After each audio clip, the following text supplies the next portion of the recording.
ውሃ ላይ ውሃ እንዴት ነው የሚለውን ነገር ለመግለጽ ይሆን ለሁላችንም ቀላልና ለሁላችንም ደግሞ የተሰጠም ይመስለን ነገር ነው። በየቀኑ ከውሃ ጋር ግንኙነት ሳይኖረን ማለፍ አንችልም። ወይ ጠጥተነው ወይ ታጥበንበት ወይ ልብሳችንን አጥበን የሆነ ነገር አድርገን ግን በውሃ መንገድ ውስጥ አልፈን ነው የዕለት ተዕለት ህይወታችንን የምንገፋው። ይህን ሁሉ ነገር ግን የምናደርግበት ውሃ ከግል ፍላጎቶቻችን ጨምሮ ለግብርና እንዲሁም ለተለያዩ ነገሮች ለንዘርዘን የምንሰጣቸው የውሃ ጥቅሞች የምናገኛቸው ከዓለም ላይ ካለው ወይም ደግሞ ምድር ላይ ካለው ከ1% ነው እነዚህን ሁሉ ጥቅሞች የምናገኘው የሚል ጥናት አለ። ይህም 97% ውሃ ጨዋማ በመሆኑ ቀጥታ ጥቅም ላይ መዋል አይችልም። ደግሞ 2% በበረዶ መልክ ስለሆነ የሚገኘው በተመሳሳይ ቀጥታ ልንገለገልበት አንችልም። ስለዚህ በ1% ነው እንግዲህ እነዚህን ሁሉ ጥቅሞች ዘርዝረን የምንናገረው። ውሃ ከተፈጥሮ ከስነ ባህሪ ከተለያዩ ነገሮች አንጻር በተለያዩ መንገዶች ይገለጻል። በኬሚስትሪው ከሃይድሮጅንና ከኦክሲጅን የተገኘ ነው ይባላል። ደግሞ በተፈጥሮ ደግሞ የሚነገርበት መንገድ አለ። ከዛ ደግሞ ውሃ ራሱ ከጥቅሙ አንጻር ከአፈጣጠሩ አንጻር ከተለያዩ ነገሮች አንጻር ደግሞ እንደየእምነታቸው እንደየባህላቸው ሰዎች ትርጓሜ ሰጥተውት ደግሞ የሚገልጹበት መንገድ አለ። ደግሞ ውሃን ከተሰጠን በኋላ ደግሞ በሆኑ መንገዶች ደግሞ በመጠቀም ደግሞ ፖለቲካውም ላይ ትልቅ ተጽዕኖ ኖሮት በመሪዎችን በጠረጴዛ ዙሪያ ማሰባሰብ የቻለም ትልቅ ሁነት ሆኗልና ከዚህ አንጻር ውሃን መመልከት አስፈላጊ ነው። አዎ እንግዲህ ስለ ውሃ ምናወራ ከሆነ አንድ የገረመኝን ነገር ልንገራችሁ። በተለይ ከውሃ ቅድም ከሞለኪውል አንጻር ከኬሚስትሪ አንጻር ሲታይ 2 እጅ ሃይድሮጅንና 1 እጅ ኦክሲጅን ነው ይላል እና ሁለቱ አንዱ ታናሽ ነው አንዱ ታላቅ ነው ተብሎ አንዱ ብዙ ነው አንዱ ትንሽ ነው ተብሎ ሳይገፋፉ እርስ በርስ ተፋቅሮ ይኖራሉ። ውሃን የፈጠሩት በፍቅር ነው ሃይድሮጅንና ኦክሲጅን። አንደኛው ብዙ ነኝ ሳይል አንደኛው ትንሽ ነኝ ብሎ ሳይሰማው በፍቅር የኖሩበት አንደኛው የፍቅር መገለጫ ነው ውሃ የምትል እንትን አንብቤ ነበርና በሁለት አይነት መልኩ ማየት እንችላለን። በተለይ በተፈጥሯዊ መልኩ ስናይ ሳይንስ የሚለው የራሱ ጽንፍ አለው የራሱ እይታ አለው። ደግሞ በሃይማኖት ደግሞ የሚያስቀምጠው የራሱ በተለይ በክርስትናው ዓለም ያለው የራሱ እሳቤ ደግሞ አለ። ውሃ በተመለከተ በተፈጥሮ ውስጥ ማለት ነው። የመጀመሪያው ሃይማኖቱ ምንድነው የሚለው ውሃ ከተፈጥሮ ጋር በተያያዘ ከምድርና ሰማይ ከመፈጠር ጋር በተያያዘ ድርሻው ምንድነው የሚለውን መጽሐፍ ቅዱስ ኦሪት ዘፍጥረት ምዕራፍ 1 ላይ ጀምሮ ይጠቅሳል።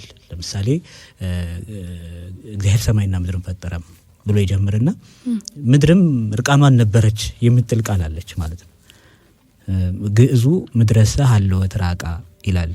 ያ ማለት እርቃኗን ነበረች ከምን የብስ የሚባል ነገር የለም። ያ ማለት በውሃ በሙሉ በውሃ ተሸፍና ነበር። ከዛ በኋላ ይወርድና ደግሞ የእግዚአብሔር መንፈስ በውሃ ላይ ሰፎ ነበር ይላል። ያ ማለት ምድር በራሷ ሙሉን ከሰማይ ከምድር እስከ ሰማይ ድረስ ያለው በውሃ የተሸፈነ ነበር ሲፈጠር በራሱ ማለት ነውና በሰኞ ዕለት እሁድ እንደዚህ ምድርና ሰማይ ተፈጥረው በሰኞ ዕለት መጽሐፍ አክሲማሮስ ደግሞ የሚባል አለ። አሁን በተለይ በኦርቶዶክስ እንደ አንድ የስነ ፍጥረትን የሚገልጽ መጽሐፍ ነውና ኤጲፋኖስ የሚባል አባት ነው የጻፈው። ይሄንን ቅዱስ ነው እና ይሄ አባት ምን ይላል?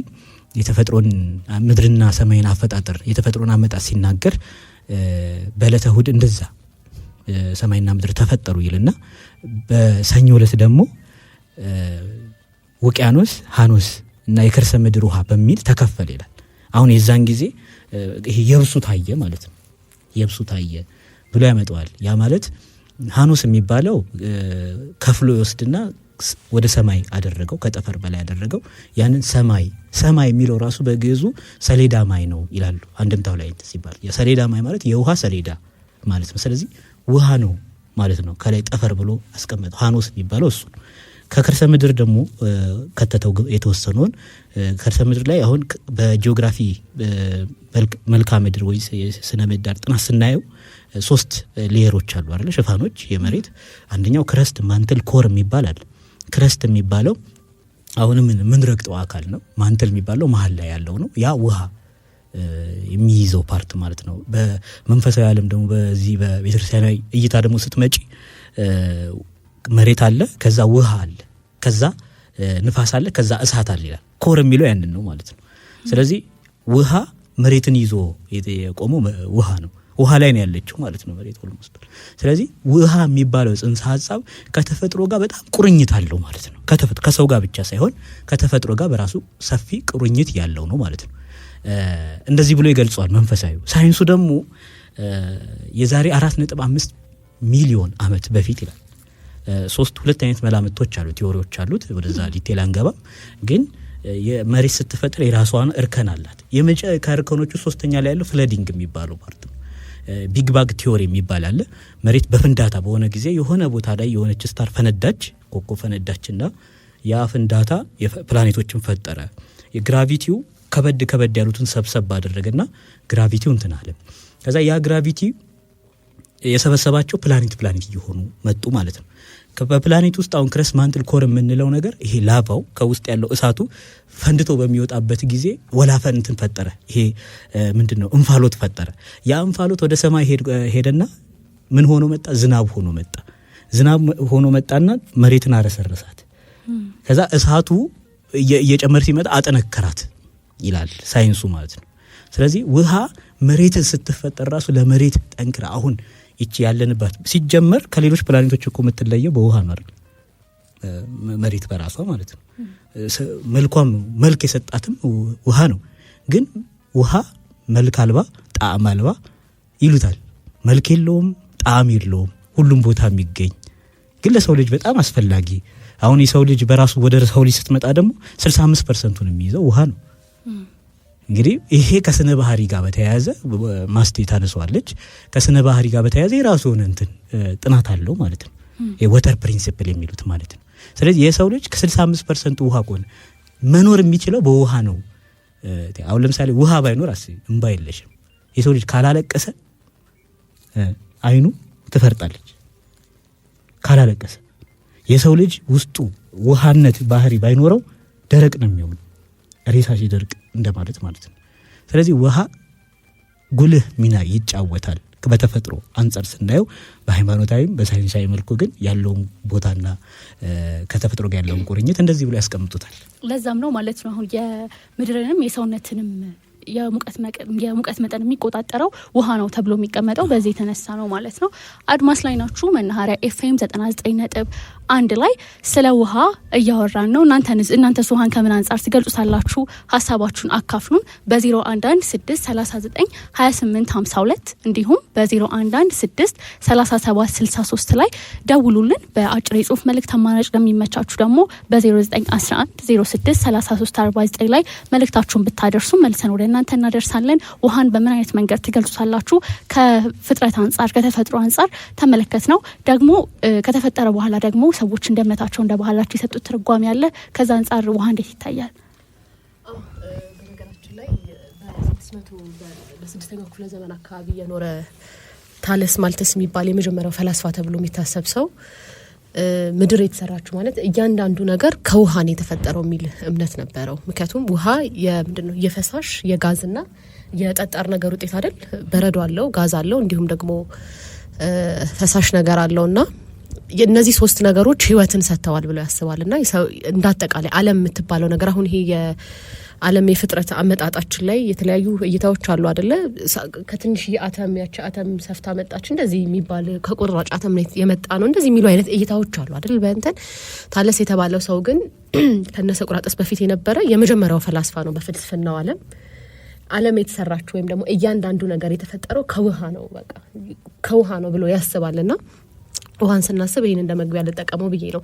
ቀደም ሲል እንዳላችሁት እናንተ እንግዲህ ውሃ ለሰው ልጅ ህይወት ነው ይባላል አይደል? ግን ውሃ ህይወት ብቻ ሳይሆን የሰው ልጆች ባህል፣ ወግ፣ ልማድ እንዲኖራቸው ትልቅ አስተዋጽኦ ያለው ወይም ደግሞ ምናልባት ውሃ ባይኖር ባህል ይኖራል ብለን እንድናስብ ህይወት የለም አይደል? ውሃ ከሌለ ደግሞ የሰው ልጆች አይኖሩም። ስለዚህ ባህል፣ ወግ፣ ቴክኖሎጂ የምንላቸው ነገሮች በሙሉ አይኖሩም ነበርና ውሃ የህይወት ምንጭ ብቻ ሳይሆን የባህል፣ የወግ፣ የእሴት አንድ ማህበረሰብ እንዲኖር የሚያደርግ ነገር ነው ማለት ነውና እንግዲህ በፕላኔታችን ላይ ውሃ በጣም መሰረታዊ ከሚባሉ ነገሮች መካከል አንደኛው ነው። አስፈላጊነቱ ከአካላዊ ብቻ ሳይሆን መንፈሳዊ ነገርንም ይይዛል። ማለት በህይወት እንድንኖር ብቻ ሳይሆን ሰዎች ከአምላካቸው ጋር ለሚያደርጉት ግንኙነት፣ ሰዎች እለት እለት ለሚያደርጉት ግንኙነት መስመር ሆኖ ያገለግላል። እንደውም በአንዳንድ እምነት መካከል በፈጣሪና በሰው መካከል ያለ መካከለኛ ነው ብለው የሚያምኑ እምነቶች አሉ። በኋላ ላይ እነሱን እምነቶች እንመጣባቸዋለን ማለት ነው። አብዛኛው በዓለም ላይ ያለ ባህል ወይም ደግሞ እምነት ልንል እንችላለን በውሃ ላይ አንድ አይነት መረዳት አላቸው።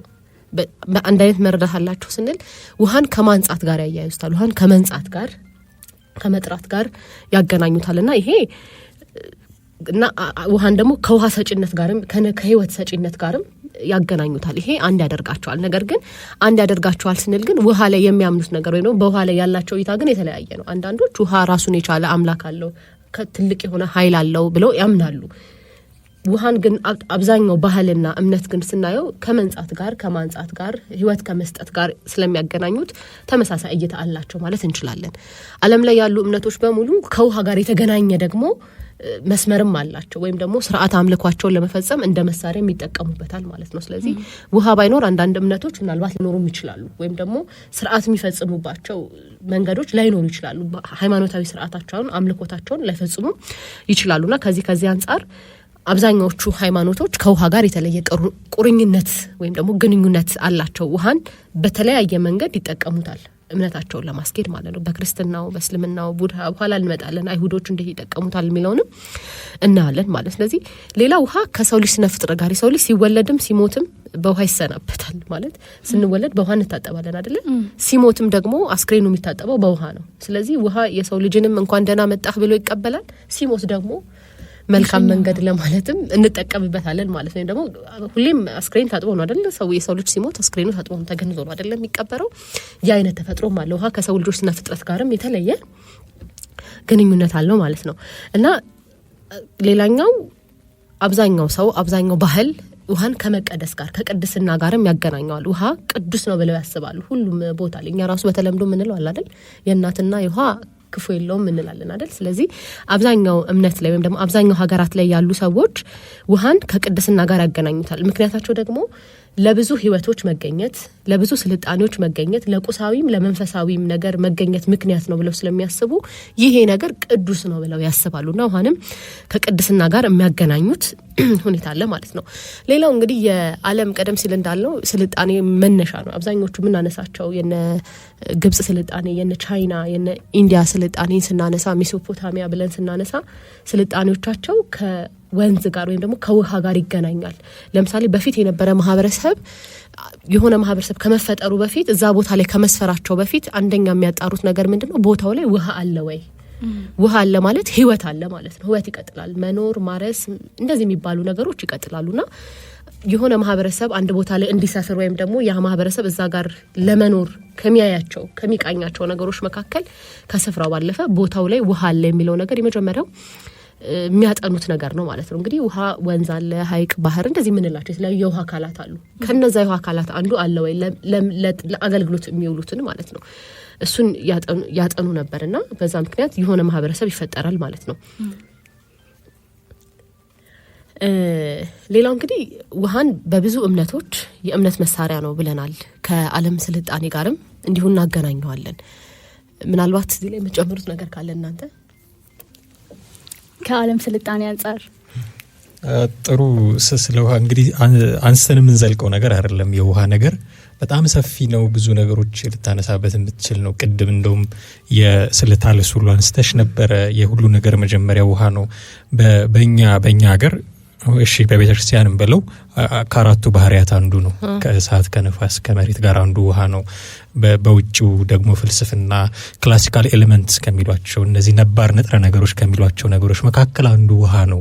ይሄን በደንብ ዝርዝር ሰፋ አድርጎ የሚያቀርብልን የመጋቢ አዲስ ሮዳስ ታደሰ መጽሐፍ አንድሮሜዳ የሚለው የመጀመሪያው ቁጥር አንዱ መጽሐፍ ላይ በደንብ ነባር ንጥረ ነገሮች በሚለው ንዑስ አንቀጽ ስር ሰፋ ተደርጎ የተነሳ ነገር ነው እና ውሃ አንተ እንዳልከው ባህሪ ውስጥ ይገባል። ምንድነው ከመነሻው ጀምሮ ካፈጣጠሩ አንተ ፍቅርን የሚያሳያል ሁሉ ብለህ ነበር መቻቻልን ሁሉ ማስቲ እንዳነሳቸው እምነቶች ውስጥ ሁሉ ይገባል የእናትና የውሃ መጥፎ የለውም ብለን እስክንናገር ድረስ የተፈጠረው ነገር ሁሉ ከውሃ ነው የሚል አንደርስታንዲንግ ሁሉ ያላቸው አሉ ምናልባት ወደ በኋላም ደግሞ እናየዋለን ዓለማችን አሁን ላለችበት ስርዓት ሁሉ የአንዳንድ ፖለቲካል ስርዓቶች አንዳንድ የየሀገሩ ዲፕሎማቲካሊ ግንኙነቶች ሁሉ የሚወሰኑበት ነገር ነው ውሃ ማለት እንዲሁ ዝም ብሎ ስለ ውሃ እናውራ ሲባል አንስተን በብርጭቆ ስለምንጠጣ ውሃ ብቻ አይደለም የምታወራው በጣም ሰፊ ነገር ነው ውሃ ቅድም ቢቱ እንዳለችው ከምድር በጣም ሰፊውን እጅግ በጣም ሰፊውን ሌላ እንደውም የብስ የለም ማለት እስከሚቻል ድረስ በንጽጽር ደረጃ